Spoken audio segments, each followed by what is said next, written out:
หนึ่งในหนังสือนะครับที่ชอบการอ่านหนังสือธุรกิจจะต้องอ่านในช่วงทศวรรษ 2000 นะครับก็ไม่พ้นหนังสือที่มีชื่อว่า Turn Around ครับหนังสือเล่มนี้เป็นหนังสือที่เกี่ยวข้องกับชีวิตและประวัติการพลิกฟื้นองค์กรที่มีหนี้มหาศาลครับอย่างบริษัทยางยักษ์ใหญ่ของยุโรปและบริษัทรถยนต์ญี่ปุ่นอย่างนิสสันให้กลับมาทำกำไรได้ภายในเวลาเพียงแค่ 2 ปีเท่านั้นและบุคคลที่เป็นตัวเอกของเรื่องนะครับของหนังสือ Turn Around เล่มนี้ถือว่าเป็นบุคคลที่ทั่วโลกให้ความสนใจเกียรติประวัตินะครับการ Turn Around บริษัททั้ง 2 แห่งในกรอบเวลาสั้นๆแค่ 2 ปีถือว่าเป็นเรื่องที่ไม่ธรรมดาครับทั่วโลกก็อยากจะรู้จักว่าพระเอกคนนั้นที่มีชื่อว่าคาร์ลอส กอนนักธุรกิจชาวเลบานอนบราซิลเชื้อสายฝรั่งเศสว่าเขาสามารถบริหารจัดการบริษัทข้ามชาติในหลายทวีปได้อย่างไรจนอัศจรรย์แบบนั้นแต่แล้วครับ2 ทศวรรษให้หลังครับปลายปี 2018 ชายคนนี้คาร์ลอส กอนกลับถูกเจ้าหน้าที่ตำรวจญี่ปุ่นควบคุมตัวเอาไว้ในข้อหาใช้เงินของบริษัทเพื่อผลประโยชน์ส่วนตนก่อนที่บริษัทแม่ที่ฝรั่งเศสก็คือ Renault Nissan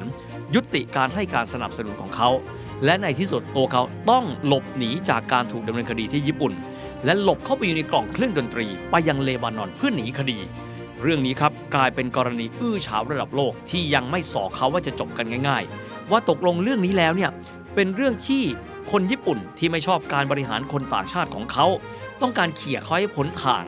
หรือเป็นเรื่องที่ตัวเขากระทำความผิดจริงๆกันแน่ World History เอพิโซดเหล่านี้นะครับจะมีการไล่เรียงเรื่องราวที่ถือได้ว่ามีความซับซ้อนต่อความเข้าใจแต่มีประโยชน์มากๆในเชิงการบริหารให้ท่านผู้ชมได้ฟังด้วยนะครับจะได้เข้าใจเรื่องราวว่ามีที่มาที่ไปอย่างไรเพราะว่ากินเวลาประมาณสัก2 ทศวรรษเห็นจะได้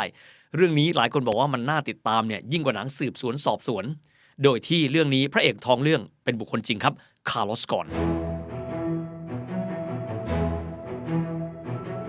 World History ประวัติศาสตร์ว่าในเรื่องความมั่งคั่งและเบื้องลึกเบื้องหลังในแวดวงเศรษฐกิจการลงทุนให้รู้ลึกรู้รอบเข้าใจไปกว่าที่เคยเข้าใจมาก่อน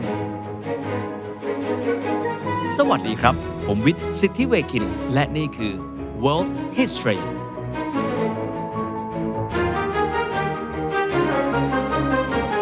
คงไม่ได้เดินเรื่องด้วยชีวประวัติของคาร์ลอส กอนนะครับแต่ว่าอยากจะเริ่มต้นด้วยบริบทกันก่อนเลยนะครับนั่นก็คือวิวัฒนาการของอุตสาหกรรมยานยนต์ในยุค 90 ครับยุค 90 สำหรับอุตสาหกรรมยานยนต์แล้วเป็นยุคที่หลายคนเรียกว่าเป็น merger and acquisition คือยุคแห่งการควบรวมและการซื้อกิจการขอเริ่มต้นที่ค่ายรถยนต์ฝรั่งเศสครับที่มีชื่อว่า Renault นะครับสำหรับตัวยานยนต์ฝรั่งเศสที่ถือว่าเป็นแฟลกชิพของประเทศเขาก็คือ Renault นะครับหลายท่านจะบอกว่าค่ายนี้เนี่ยทำไมคนฝรั่งเศสดูเชียร์บ่อยมากๆเลยนะครับแล้วเวลาที่เราดูรถแข่งนะครับเช่นกรณีฟอร์มูล่าวันก็จะงงว่าทำไมเวลาทีมแข่ง Renault หรือทีมอะไรก็ตามนะครับในฟอร์มูล่าวันใช้เครื่องยนต์ Renault ทีมนั้นจะมีศักดิ์ศรีได้รับการสนับสนุนจากแฟนรถแข่งชาวฝรั่งเศสเปรียบเสมือนทีมชาติฝรั่งเศสเลยคำตอบครับเพราะว่า Renault เป็นค่ายรุ่นที่เป็นรัฐวิสาหกิจ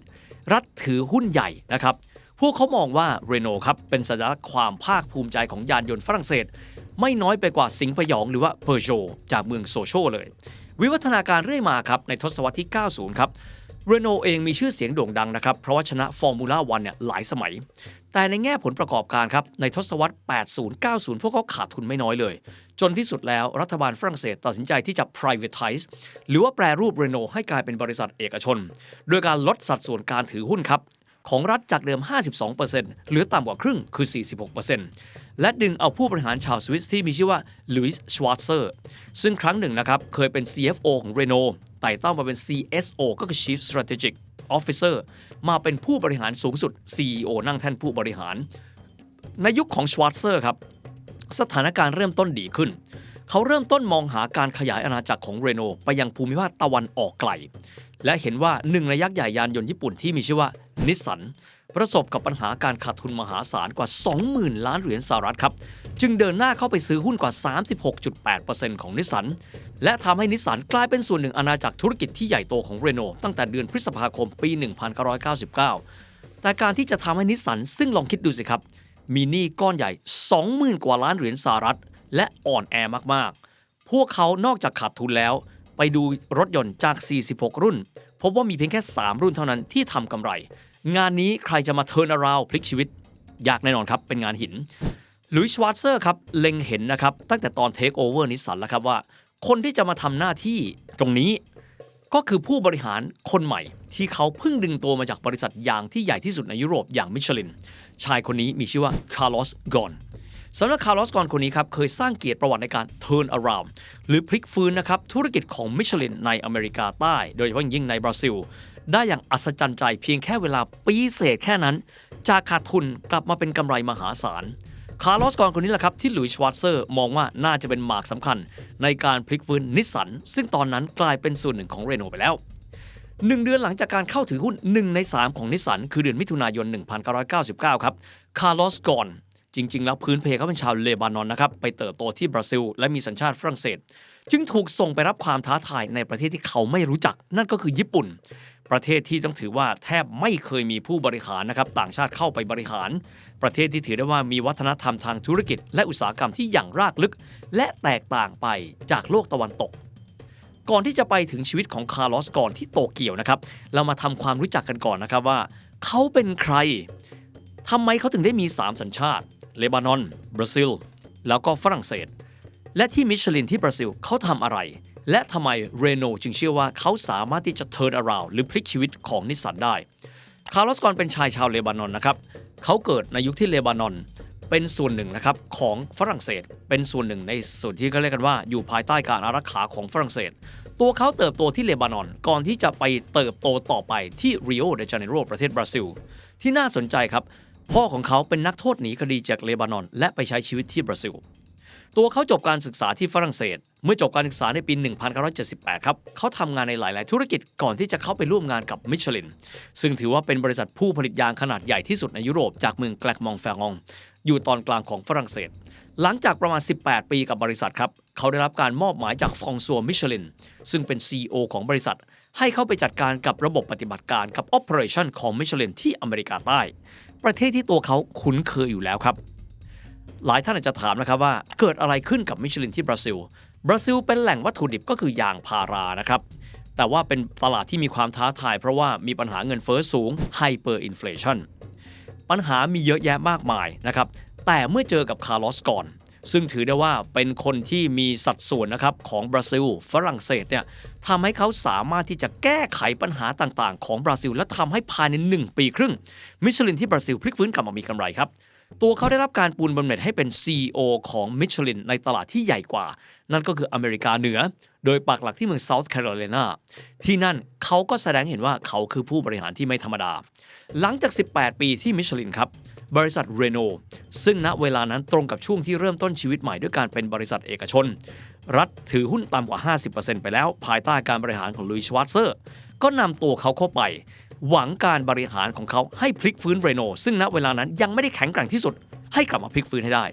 ชื่อว่าคาร์ลอสกอนครับในช่วง2 ปีแรกเขาไม่ทำให้เรโนผิดหวัง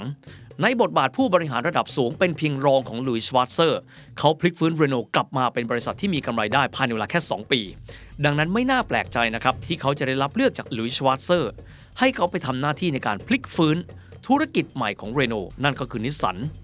ภายใต้ชื่อของบริษัทใหม่ที่มีชื่อว่า Renault Nissan Alliance ในเดือนมิถุนายนปี 1999 ในฐานะที่ตัวเขาเป็นประธานเจ้าหน้าที่ฝ่ายปฏิบัติการ COO โดยที่ตัวเขาครับด้านหนึ่งเขาเป็น COO ของนิสสันแต่ที่ฝรั่งเศสเขายังมีอีกเก้าอี้หนึ่งครับนั่นคือเขาเป็นบอร์ดบริหารของ Renault ควบคู่ไปด้วย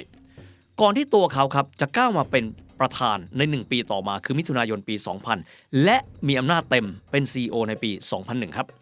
อย่างที่เรียนครับตอนที่เรโนเข้าไปเทคโอเวอร์นิสสันครับในช่วงนั้นนิสสันมีหนี้ประมาณ 20,000 ล้านเหรียญสหรัฐก็ประมาณ2 ล้านล้านเยนรถยนต์มีแค่3 รุ่นจาก46 รุ่นที่ทำกำไรคาร์ลอสกอนประกาศแผนผ่าตัดฟื้นชีพนิสสันในเดือนตุลาคม 1999 และสัญญานะครับว่าจะทำให้นิสสันกำไรในปีงบประมาณต่อไปคือปี 2000 โดยสัญญาว่าหากทำไม่ได้ตามสัญญาเขาจะลงจากตำแหน่งผลประกอบการหลังจากนั้น1 ปีครับเขาทำได้อย่างที่เขาสัญญานิสสันมีกำไรในปีนั้น $2,700 ล้านจากที่เคยขาดทุนในปีก่อนที่เขาจะมา $6,460 ล้านตัวเขาได้รับการโปรโมทจาก COO ประธานเจ้าหน้าที่ปฏิบัติการเป็นประธานบริษัท President ต่อมาครับในปี 2001 กลางปีได้รับการโหวตเป็นผู้บริหารผู้มีอำนาจเต็ม CEO ผ่านมา3 ปีในช่วงนั้นเขาทำให้นิสสันเป็นบริษัทรถยนต์ที่มีผลกำไรจากการประกอบการดีที่สุด 9% ครับ เหนือกว่าค่าเฉลี่ยอุตสาหกรรมที่ 3% เป้าหมายที่เขาเคยประกาศเอาไว้ถูกทำได้ความสำเร็จของเขาถูกประกาศในวันสุดท้ายของปีงบประมาณ 2002 กล่าวคือวันที่ 31 มีนาคมของปี 2002 ด้วยกำไรของการประกอบการครับกำไรในการขายรถอย่างเดียว 4.5% ทำให้ 3 ปีของเขาในญี่ปุ่นเขาลดหนี้ของนิสสันจาก 20,000 ล้านดอลลาร์สหรัฐหรือเพียงแค่ 10,000 ล้านดอลลาร์สหรัฐเท่านั้นน่าสนใจนะครับว่าแล้วตัวเขาทำได้อย่างไรฉายาของเขาเป็นฝรั่งเศสคือ Le Cost Killer หรือว่านักฆ่าต้นทุน The Cost Killer วิธีการทำงานของเขาใช้ความดุดันฉีกทุกกฎของอุตสาหกรรมและธุรกิจของชาวญี่ปุ่นไม่ว่าจะเป็นการหั่นคนงานออกอย่างมหาศาลทั้งที่ญี่ปุ่นเองนะครับเขามีวัฒนธรรมการจ้างงานตลอดชีวิตการทำลายโครงสร้างเคเรสึเดี๋ยวค่อยมาอธิบายว่าเคเรสึคืออะไรแน่นอนนะครับว่าสิ่งที่เขาทำและหักทุกกฎของอุตสาหกรรมญี่ปุ่นย่อมมีแรงต้านตอนหน้าเรามาดูกันนะครับว่าโคตรมนุษย์อย่างคาร์ลอสกอนทำอะไรแล้วเขานำพาอะไรจนกระทั่งนำไปสู่การที่เขาต้องถูกดำเนินคดี